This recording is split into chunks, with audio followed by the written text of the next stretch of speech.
Arya, 28 tahun, adalah seorang marketing expert di PT Karya Nusantara, sebuah perusahaan consumer goods yang dulu pernah besar. Setiap pagi ia datang ke kantor di Sudirman dengan jas rapi, kopi di tangan kiri, dan ambisi di kepala. Tapi belakangan ini, ambisinya lebih sering bertemu dengan kenyataan pahit. Perusahaan sedang sekarat, dan semua orang tahu itu. PT Karya Nusantara pernah jadi raja di industri consumer goods 10 tahun lalu.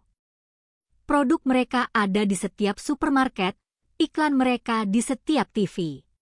Tapi seiring waktu, merek-merek baru yang lebih kekinian mengambil alih pasar, dan Karya Nusantara gagal beradaptasi. Penjualan turun 40% dalam 3 tahun. Karyawan dirumahkan satu persatu. Lantai 8 yang dulu penuh sesak sekarang punya lebih banyak kursi kosong daripada orang. Bu Ratna, 50 tahun, CEO perusahaan, memanggil Arya ke ruangannya sore itu. Ia duduk di balik meja besarnya yang penuh dokumen dan menatap Arya dengan mata yang lelah tapi masih tajam. Ia bilang bahwa ada satu peluang terakhir untuk menyelamatkan perusahaan. Seorang investor besar bernama Pak Wiranto tertarik untuk menanamkan modal, tapi ia belum yakin. Tugas Arya adalah meyakinkannya. Bu Ratna menjelaskan bahwa Pak Wiranto bukan investor biasa. Ia konservatif, kolot, dan sangat percaya pada nilai-nilai tradisional. Ia lebih suka berinvestasi di perusahaan yang dipimpin oleh orang-orang dengan kehidupan pribadi yang stabil dan harmonis. Baginya, pemimpin yang baik adalah pemimpin yang hidupnya tertata, termasuk kehidupan percintaannya.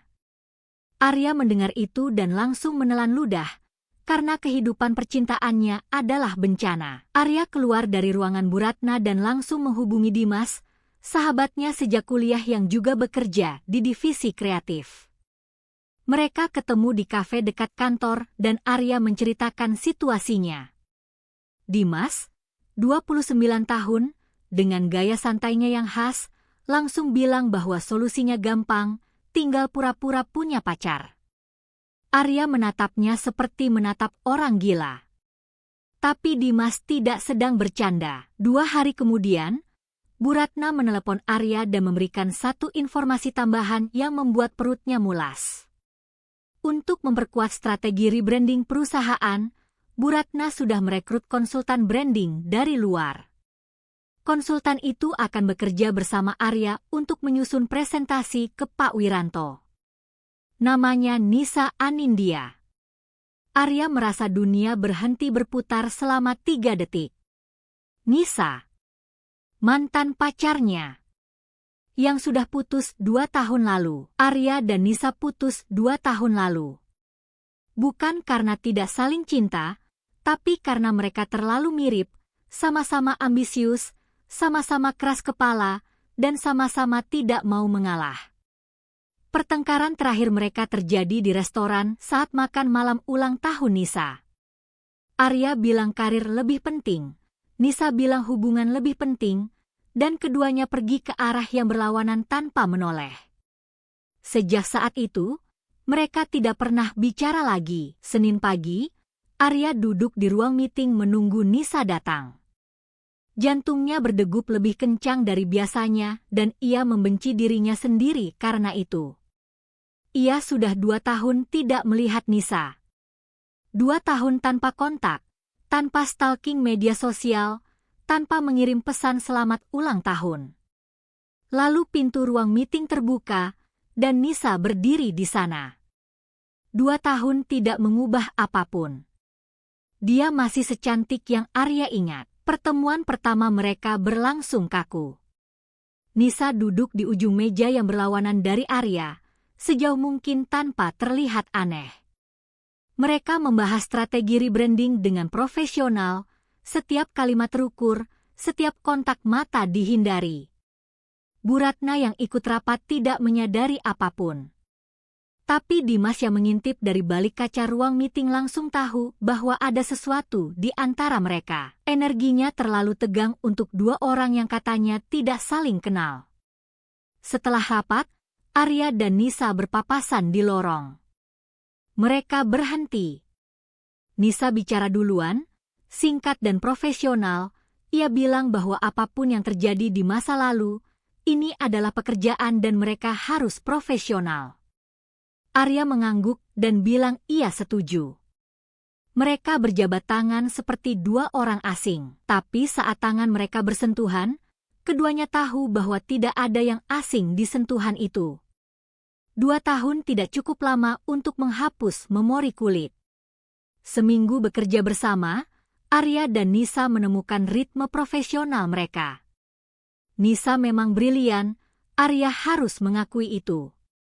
Strateginya tajam, presentasinya rapi, dan pemahamannya tentang branding jauh lebih dalam dari siapapun yang pernah Arya temui. Masalahnya, setiap kali Nisa menjelaskan sesuatu dan matanya berbinar karena antusias, Arya teringat gadis yang dulu menjelaskan mimpi-mimpinya dengan mata yang sama.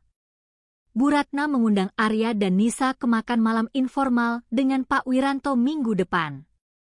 Pak Wiranto ingin mengenal tim yang akan mengelola investasinya sebelum memutuskan. Bu Ratna secara spesifik bilang bahwa Pak Wiranto sangat senang bertemu dengan pasangan muda yang kompak dalam bisnis. Ia tidak bilang Arya dan Nisa harus menjadi pasangan, tapi implikasinya jelas. Setelah Bu Ratna pergi, Arya dan Nisa saling menatap dalam diam yang sangat panjang. Arya menelepon Dimas malam itu dan menceritakan situasinya. Dimas, tanpa terkejut sedikit pun, bilang bahwa ini adalah kesempatan sempurna. Arya dan Nisa memang mantan, jadi mereka tidak perlu belajar jadi pasangan dari nol. Mereka sudah tahu kebiasaan masing-masing, sudah tahu cara saling menatap, sudah tahu cara bicara seperti orang yang saling mengenal dalam-dalam. Tinggal akting sedikit. Arya memprotes, tapi jauh di dalam hatinya ia tahu Dimas benar. Keesokan harinya, Arya menemui Nisa di kafe kantor dan mengutarakan rencana itu. Ia bicara pelan, hati-hati, dan sangat canggung. Ia bilang bahwa demi menyelamatkan perusahaan dan meyakinkan Pak Wiranto, mungkin mereka perlu berpura-pura menjadi pasangan. Hanya di depan Pak Wiranto saja. Nisa mendengarkan tanpa ekspresi, meminum kopinya pelan-pelan, lalu diam selama 20 detik yang terasa seperti 20 menit.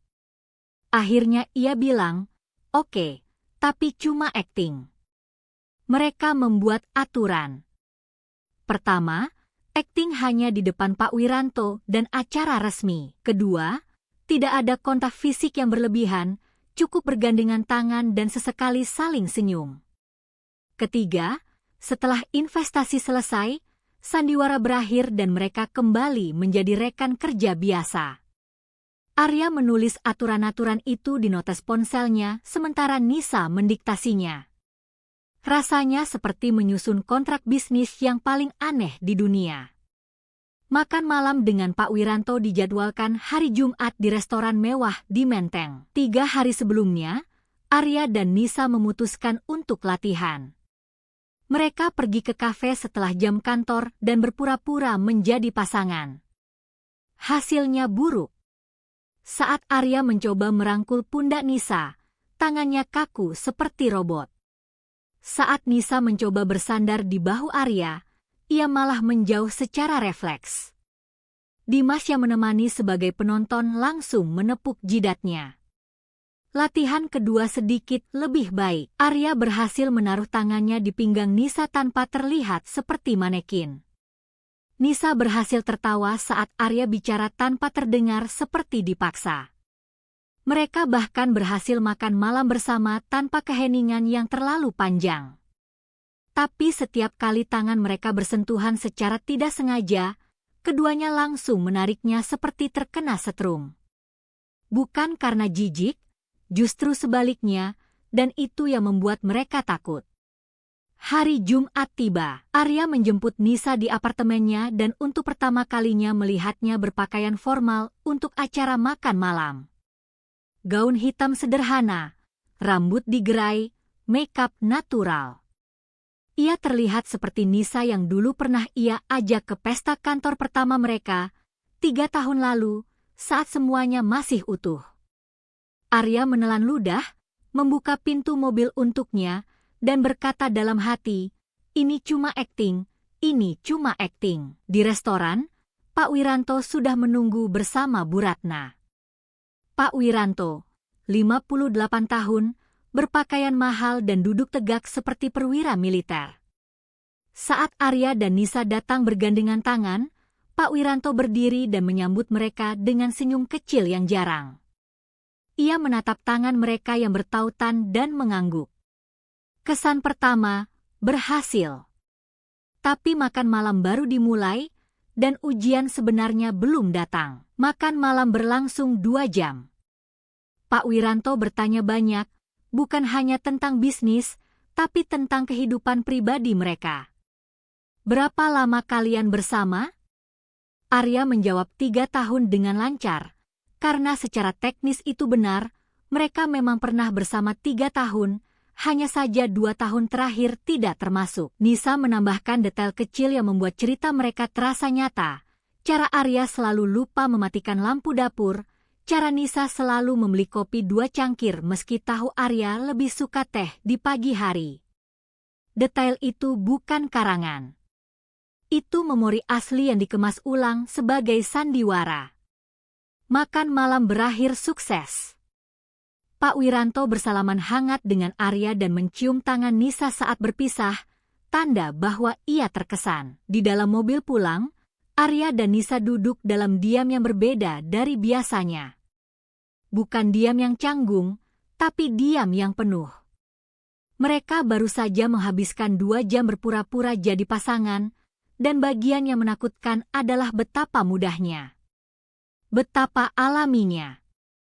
Pak Wiranto menghubungi Bu Ratna keesokan harinya dan bilang bahwa ia sangat terkesan dengan Arya dan Nisa. Ia ingin melanjutkan pembicaraan investasi, tapi ia minta satu hal, ia ingin melihat mereka bekerja bersama di lapangan. Ia mengundang mereka ke acara amal perusahaannya akhir pekan depan. Arya dan Nisa harus hadir sebagai pasangan lagi. Sandiwara yang mereka kira hanya 1 malam ternyata harus diperpanjang. Acara amal Pak Wiranto diadakan di Ballroom Hotel Bintang 5 di Kuningan. Arya dan Nisa datang bersama, kali ini lebih natural dari malam pertama. Arya meletakkan tangannya di punggung bawah Nisa saat mereka berjalan masuk tanpa berpikir 2 kali.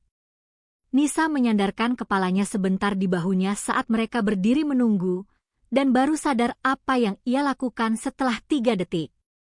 Batas antara akting dan kenyataan mulai kabur tanpa mereka sadari. Pak Wiranto memperkenalkan mereka kepada rekan-rekan bisnisnya sebagai pasangan muda yang luar biasa. Setiap kali seseorang bertanya tentang hubungan mereka, Arya dan Nisa menjawab dengan cerita yang semakin detail, semakin personal, semakin nyata.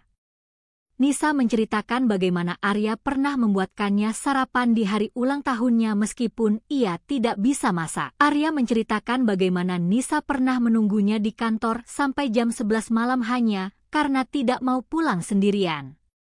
Semua cerita itu benar. Mereka hanya tidak bilang bahwa itu terjadi 2 tahun lalu. Di tengah acara, orkestra kecil mulai bermain. Pak Wiranto dengan senyum jarangnya menyuruh Arya dan Nisa berdansa. Arya melihat Nisa dan mengulurkan tangannya. Nisa meraihnya. Mereka berdansa pelan di lantai dansa, tubuh mereka dekat, napas mereka saling terasa. Untuk sesaat, tidak ada Pak Wiranto, tidak ada investasi, tidak ada sandiwara. Hanya 2 orang yang pernah saling mencintai, berdansa di bawah lampu kristal, bertanya-tanya apakah yang mereka rasakan sekarang masih bagian dari akting atau sudah sesuatu yang lain. Setelah acara amal, Arya mengantar Nisa pulang. Di depan apartemennya, mereka berdiri berhadapan dalam keheningan. Nisa bilang terima kasih untuk malam ini.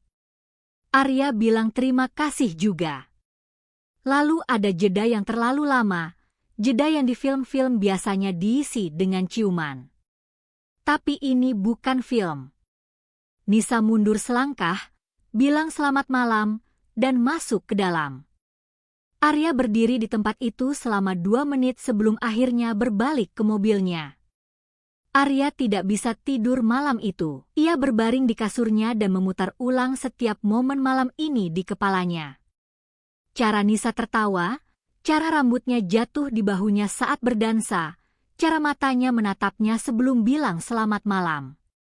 Ini cuma akting, ia mengingatkan dirinya sendiri. Tapi aktingnya terlalu bagus. Atau mungkin, bukan akting sama sekali. Ia meraih ponselnya, membuka chat Nisa, mengetik sesuatu, lalu menghapusnya. 3 kali di sisi lain Jakarta, Nisa juga tidak bisa tidur. Ia duduk di balkon kecil apartemennya, memeluk lututnya, menatap lampu-lampu kota yang berkedip di kejauhan. Ia memikirkan dansa tadi, cara tangan Arya terasa pas di pinggangnya, cara matanya yang dulu pernah ia hafal ternyata masih bisa membuat jantungnya berdetak lebih cepat. Ia benci ini. Ia sudah menghabiskan 2 tahun untuk melupakan orang ini, dan sekarang satu dansa menghancurkan semua usaha itu. Keesokan harinya di kantor, mereka bertemu di lift. Hanya berdua. 20 lantai bersama dalam kotak besi yang terlalu kecil. Arya berdiri di pojok kiri, Nisa di pojok kanan. Tidak ada yang bicara. Tapi keheningan itu bukan keheningan kosong. Itu keheningan yang penuh dengan segala hal yang ingin mereka katakan tapi tidak berani. Saat lift berhenti dan pintu terbuka, keduanya keluar tanpa menoleh. Dimas yang menunggu di luar lift menatap mereka bergantian dan langsung tahu, ini sudah bukan soal akting lagi. Pak Wiranto menelepon lagi. Ia mengundang Arya dan Nisa ke acara ulang tahun pernikahannya, pesta privat di rumahnya di Kebayoran Baru. Ia bilang bahwa keputusan investasinya akan ia buat setelah pesta itu. Ini adalah pertunjukan terakhir. 1 malam lagi berpura-pura, dan semuanya selesai. Arya menyampaikan kabar itu ke Nisa, dan keduanya setuju. 1 malam lagi. Tapi di dalam hati masing-masing, ada pertanyaan yang sama. Apakah mereka benar-benar ingin ini berakhir? Pesta ulang tahun pernikahan Pak Wiranto diadakan di rumah mewahnya yang bergaya kolonial di Kebayoran Baru. Tamannya didekorasi lampu-lampu kecil, meja-meja bundar dengan taplak putih, dan musik jazz live. Arya dan Nisa datang bergandengan tangan, dan kali ini tidak ada kekakuan, tidak ada jeda canggung. Tangan mereka saling menggenggam seolah itu hal paling alami di dunia. Keduanya sadar akan hal itu, dan keduanya memilih untuk tidak membicarakannya. Pak Wiranto memperkenalkan Arya dan Nisa kepada istrinya, Bu Lestari. Bu Lestari, seorang wanita anggun berusia 60 tahun, menatap mereka berdua dan tersenyum lebar. Ia bilang bahwa ia bisa melihat cinta di mata mereka. Ia juga bilang bahwa cinta yang pernah putus lalu kembali itu adalah cinta yang paling kuat. Arya dan Nisa saling tatap. Mereka tidak tahu bagaimana Bu Lestari bisa mengetahui hal itu, tapi kalimatnya menusuk tepat di jantung keduanya. Saat makan malam, Pak Wiranto berdiri dan memberikan pidato tentang 30 tahun pernikahannya. Ia berbicara tentang bagaimana ia dan istrinya pernah hampir bercerai di tahun kelima, bagaimana mereka memilih untuk bertahan, dan bagaimana keputusan itu menjadi keputusan terbaik dalam hidupnya. Ia bilang bahwa cinta bukan tentang perasaan yang sempurna, tapi tentang keputusan untuk tetap memilih orang yang sama setiap hari, meskipun hari itu sulit. Arya melirik Nisa. Nisa sedang menggigit bibirnya. Setelah makan malam, Arya dan Nisa berjalan berdua di taman yang sepi. Lampu-lampu kecil berkelip di pohon-pohon, musik jazz terdengar samar dari kejauhan. Mereka berjalan berdampingan tanpa bicara, langkah mereka sinkron tanpa disengaja. Lalu Arya berhenti dan bertanya, "Apakah kamu juga merasa bahwa ini sudah bukan akting lagi?" Nisa berhenti. Ia tidak menjawab selama 5 detik yang terasa seperti selamanya. Lalu ia bilang, pelan dan jujur, saya tidak tahu. Dan itu adalah jawaban paling jujur yang bisa ia berikan. Mereka kembali ke pesta dan duduk bersama di meja. Pak Wiranto mendatangi mereka dan bilang bahwa ia sudah membuat keputusan. Ia akan berinvestasi di PT Karya Nusantara. Ia bilang bahwa ia percaya pada tim yang dipimpin oleh orang-orang yang saling melengkapi, dan Arya serta Nisa adalah contoh sempurna dari itu. Jabat tangan dilakukan, investasi disepakati secara prinsip. Misi selesai. Sandiwara berakhir. Tapi wajah Arya dan Nisa tidak terlihat seperti wajah orang yang menang. Mereka terlihat seperti orang yang baru saja kehilangan sesuatu. Perjalanan pulang malam itu hening. Arya menyetir, Nisa menatap jendela. Tidak ada yang bicara tentang deal investasi yang baru saja mereka menangkan. Tidak ada yang bicara tentang apa yang akan terjadi besok saat mereka kembali ke kantor sebagai rekan kerja biasa, bukan pasangan. Saat mobil berhenti di depan apartemen Nisa, keduanya duduk di mobil selama 1 menit penuh tanpa bergerak. Lalu Nisa bilang, terima kasih untuk semuanya, Arya. Dan untuk pertama kalinya dalam berminggu-minggu, ia memanggilnya Arya, bukan nama formal. Senin pagi, Arya datang ke kantor dan semuanya kembali normal. Terlalu normal. Nisa duduk di ruang meeting sendirian, menyusun dokumen rebranding. Arya duduk di mejanya sendiri, membalas email. Mereka tidak saling menyapa. Tidak bertatapan. Tidak bertegur. Aturan nomor 3 dari kontrak palsu mereka sudah berlaku, sandiwara selesai, kembali jadi rekan kerja biasa. Tapi tidak ada yang terasa biasa. Ruangan terasa lebih dingin, kopi terasa lebih pahit, dan hari terasa lebih panjang. Dimas menemui Arya saat makan siang dan menatapnya seperti menatap orang bodoh. Ia bilang bahwa ia sudah menonton drama Arya dan Nisa selama berminggu-minggu dan ia tidak tahan lagi. Ia bilang bahwa Arya masih mencintai Nisa, Nisa masih mencintai Arya, dan satu-satunya hal yang menghalangi mereka adalah ego yang sama yang memisahkan mereka 2 tahun lalu. Arya bilang itu tidak semudah itu. Dimas bilang, justru sesederhana itu, kamu cuma terlalu pengecut untuk mengakuinya. Malam itu, Arya pulang ke apartemennya dan duduk di sofa dalam gelap. Ia membuka galeri ponselnya dan scroll ke folder yang ia kira sudah ia hapus, tapi ternyata tidak. Foto-foto ia dan Nisa dari 3 tahun lalu.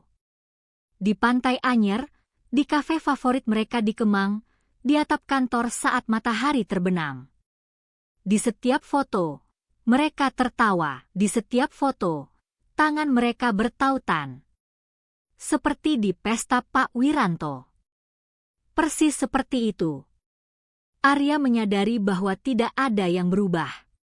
Ia masih orang yang sama, mencintai orang yang sama, hanya terlalu takut untuk mengatakannya. Keesokan paginya, Arya berdiri di depan ruang meeting tempat Nisa bekerja. Ia memegang 2 cangkir kopi, 1 untuknya, 1 untuk Nisa, persis seperti yang Nisa ceritakan ke Pak Wiranto di makan malam pertama, bahwa Nisa selalu membeli kopi 2 cangkir. Ia mengetuk pintu kaca, masuk, dan meletakkan kopi di meja Nisa tanpa bicara. Nisa menatap kopi itu, lalu menatap Arya. Matanya bertanya. Arya hanya bilang, aku tahu kamu lebih suka latte dengan 2 gula. Dan itu bukan akting. Sejak hari kopi itu, dinamika di antara mereka berubah lagi. Bukan profesional, bukan awkward, tapi sesuatu yang baru. Arya mulai membawakan kopi setiap pagi. Nisa mulai mengirim pesan selamat malam setiap malam. Tidak ada yang menyebutnya kencan. Tidak ada yang menyebutnya hubungan. Tapi setiap orang di kantor yang punya mata bisa melihat bahwa dua orang ini sedang jatuh cinta lagi, atau mungkin tidak pernah berhenti. Bu Ratna memanggil Arya ke ruangannya. Bukan untuk membahas bisnis. Ia duduk dengan ekspresi serius dan bertanya langsung, "Kamu dan Nisa benar-benar pacaran atau ini sandiwara?" Arya merasa lantai di bawah kakinya retak. Bu Ratna menjelaskan bahwa ia sudah lama curiga, karena ia tahu mereka pernah saling kenal sebelumnya, dan cara mereka berinteraksi di depan Pak Wiranto terlalu sempurna untuk dua orang yang katanya baru bekerja bersama. Arya tidak bisa menjawab. Bu Ratna bilang ia tidak marah. Ia bilang ia mengerti mengapa Arya melakukannya. Investasi Pak Wiranto adalah satu-satunya harapan perusahaan. Tapi ia juga bilang bahwa kalau Pak Wiranto sampai tahu bahwa ini sandiwara, bukan hanya investasinya yang batal, tapi reputasi perusahaan juga hancur. Ia meminta Arya untuk jujur, bukan kepada dia, bukan kepada Pak Wiranto, tapi kepada Nisa. Karena Bu Ratna bisa melihat bahwa apapun yang dimulai sebagai akting, sekarang sudah menjadi sesuatu yang nyata. Arya mengajak Nisa makan malam, bukan di restoran mewah, bukan di tempat formal, tapi di warung pinggir jalan tempat mereka dulu sering makan saat masih pacaran. Nasi goreng dan es teh manis. Nisa kaget melihat tempatnya dan langsung tahu bahwa ini bukan rapat bisnis. Mereka duduk berhadapan di bangku plastik. Dan untuk pertama kalinya, tidak ada Pak Wiranto, tidak ada Bu Ratna, tidak ada sandiwara. Hanya mereka berdua, seperti 3 tahun lalu. Arya menceritakan semuanya. Bahwa awalnya ini memang sandiwara. Bahwa ia mengusulkan ide pura-pura pacaran demi meyakinkan Pak Wiranto. Tapi ia juga bilang bahwa setelah malam pertama di restoran Menteng, setelah dansa di acara amal, setelah pesta Pak Wiranto, ia tidak bisa membedakan mana yang akting dan mana yang nyata. Ia bilang bahwa setiap cerita yang mereka ceritakan ke Pak Wiranto itu bukan karangan, itu memori asli. Dan perasaan yang ia rasakan sekarang juga bukan karangan. Itu nyata. Nisa diam lama setelah Arya selesai bicara. Lalu ia bilang bahwa ia juga punya pengakuan. Ia bilang bahwa saat Bu Ratna menawarkan proyek ini, ia sudah tahu bahwa Arya ada di perusahaan ini. Ia mengambil proyek ini bukan karena uang atau karirnya, tapi karena ia ingin melihat Arya lagi. 2 tahun tidak menghubunginya bukan karena ia sudah melupakan Arya, tapi karena ia terlalu bangga untuk mengakui bahwa ia masih merindukannya. Mereka berdua duduk di warung itu selama 2 jam, membicarakan hal-hal yang harusnya mereka bicarakan 2 tahun lalu. Kenapa mereka bertengkar malam itu? Kenapa tidak ada yang minta maaf? Kenapa keduanya terlalu keras kepala untuk menelepon duluan? Nasi goreng mereka sudah dingin, es teh sudah encer, tapi mereka tidak peduli. Untuk pertama kalinya dalam 2 tahun, mereka bicara tanpa akting, tanpa profesionalisme, tanpa aturan-aturan konyol yang mereka tulis di notes ponsel. Arya mengantar Nisa pulang malam itu. Di depan apartemennya, mereka berdiri berhadapan lagi. Tapi kali ini tidak ada kontrak palsu, tidak ada aturan, tidak ada alasan untuk berhenti. Arya mengambil tangan Nisa. Nisa tidak menariknya. Ia bilang bahwa ia tidak tahu apakah ini akan berhasil. Arya bilang ia juga tidak tahu. Tapi ia bilang satu hal yang 2 tahun lalu ia terlalu pengecut untuk bilang, "Aku mau mencoba lagi, kalau kamu juga mau." Nisa mengangguk. Satu anggukan kecil yang mengubah segalanya. Arya menariknya dalam pelukan pertama mereka dalam 2 tahun, dan keduanya berdiri di sana selama waktu yang tidak terhitung. Tidak ada yang bicara. Tidak perlu. Tubuh mereka mengingat posisi ini, cara kepala Nisa pas di bawah dagu Arya, cara tangan Arya melingkar di pinggangnya, cara jantung mereka berdetak berdekatan. Ini bukan akting. Ini yang seharusnya terjadi sejak awal. Dimas menerima pesan dari Arya jam 1 malam. Isinya singkat, "Kami balikan."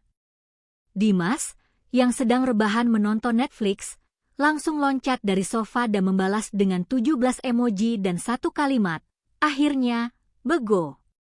Ia kemudian menelepon Arya dan mereka ngobrol sampai jam 3 pagi. Dimas bilang bahwa ia sudah menyiapkan pidato untuk pernikahan mereka sejak minggu pertama sandiwara dimulai. Arya tertawa untuk pertama kalinya dalam waktu yang sangat lama.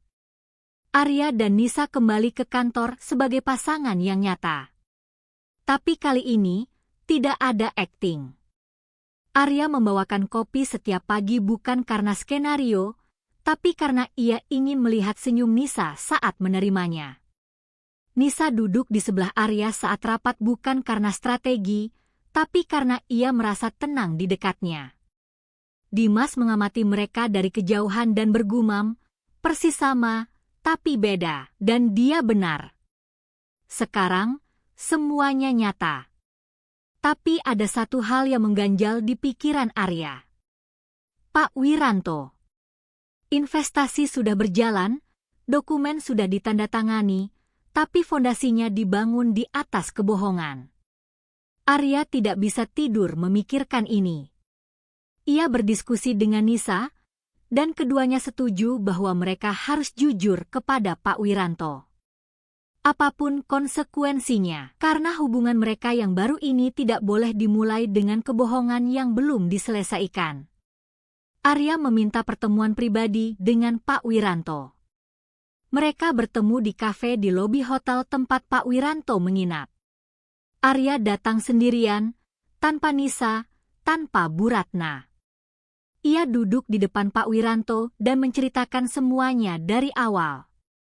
Bahwa ia dan Nisa adalah mantan kekasih yang berpura-pura masih bersama demi memenangkan kepercayaannya. Pak Wiranto mendengarkan tanpa berkedip. Wajahnya tidak berubah selama 5 menit penuh. Pak Wiranto diam lama setelah Arya selesai bicara. Lalu ia melepas kacamatanya, membersihkannya pelan, dan memasangnya kembali. Ia bilang bahwa ia sudah tahu. Arya hampir tersedak kopinya. Pak Wiranto menjelaskan bahwa ia adalah pengusaha selama 40 tahun, dan ia bisa membedakan pasangan asli dari pasangan palsu. Tapi ia juga bilang bahwa yang ia lihat di antara Arya dan Nisa bukan kepalsuan. Yang ia lihat adalah 2 orang yang masih saling mencintai tapi terlalu takut untuk mengakuinya. Dan itu, menurut Pak Wiranto, lebih jujur dari kebanyakan pasangan yang ia kenal. Pak Wiranto bilang bahwa investasinya tidak akan ia tarik. Bukan karena sandiwara mereka berhasil, tapi karena presentasi bisnis mereka memang bagus dan strateginya solid. Ia bilang bahwa ia memang suka berinvestasi di perusahaan yang dipimpin oleh orang-orang bermoral, dan fakta bahwa Arya datang untuk jujur, meskipun itu bisa menghancurkan segalanya, justru memperkuat kepercayaannya. Ia bersalaman dengan Arya dan bilang, "Jaga Nisa baik-baik, kali ini yang sungguhan." Arya menceritakan pertemuannya dengan Pak Wiranto kepada Nisa. Nisa menangis. Bukan karena sedih, tapi karena lega dan karena bangga pada Arya. Ia bilang bahwa Arya yang 2 tahun lalu tidak akan pernah melakukan ini. Arya yang dulu lebih mementingkan karir daripada kejujuran. Arya setuju. Ia memang sudah berubah. Dan mungkin Nisa adalah alasannya berubah. Proyek rebranding PT Karya Nusantara berjalan sukses. Dengan investasi Pak Wiranto dan strategi branding Nisa, perusahaan meluncurkan lini produk baru yang langsung meledak di pasar. Penjualan naik 300% di kuartal pertama. Karyawan yang dulu dirumahkan mulai dipanggil kembali. Lantai 8 yang dulu penuh kursi kosong sekarang penuh lagi dengan orang-orang yang bekerja dan tertawa. Bu Ratna berdiri di depan jendela kantornya dan tersenyum. Perusahaannya hidup lagi. Bu Ratna mengadakan pesta kecil di kantor untuk merayakan keberhasilan rebranding. Di tengah acara, ia berdiri dan memberikan pidato. Ia berterima kasih kepada semua tim, tapi ia secara khusus menyebut Arya dan Nisa. Ia bilang bahwa mereka berdua tidak hanya menyelamatkan perusahaan, tapi juga mengingatkannya bahwa kadang-kadang hal terbaik dalam hidup datang dari tempat yang paling tidak kita duga. Arya dan Nisa berdiri bersampingan, tangan mereka bertautan di belakang punggung mereka, tersembunyi dari pandangan tapi terasa oleh keduanya. Sabtu sore, Arya menjemput Nisa untuk kencan. Bukan makan malam mewah di Menteng, bukan acara amal di ballroom, tapi nonton bioskop dan makan bakso di pinggir jalan, seperti yang dulu selalu mereka lakukan. Arya membukakan pintu mobil untuknya, dan kali ini, saat ia bilang kamu cantik, itu bukan bagian dari skenario apapun. Itu hanya seorang laki-laki yang mengatakan kebenaran kepada perempuan yang ia cintai. Malam itu, setelah bioskop dan bakso, Arya dan Nisa duduk di atap gedung kantor mereka, tempat dulu mereka sering duduk berdua saat masih pacaran. Jakarta terbentang di bawah mereka, jutaan lampu berkedip seperti bintang yang terjatuh. Nisa menyandarkan kepalanya di bahu Arya. Arya melingkarkan lengannya di pundaknya. Tidak ada yang bicara. Tidak perlu, mereka sudah melewati skenario, sandiwara, kebohongan, kebenaran, dan rasa sakit, untuk sampai di momen ini, momen yang sederhana, dua orang duduk bersama di atap, mencintai satu sama lain tanpa perlu berpura-pura.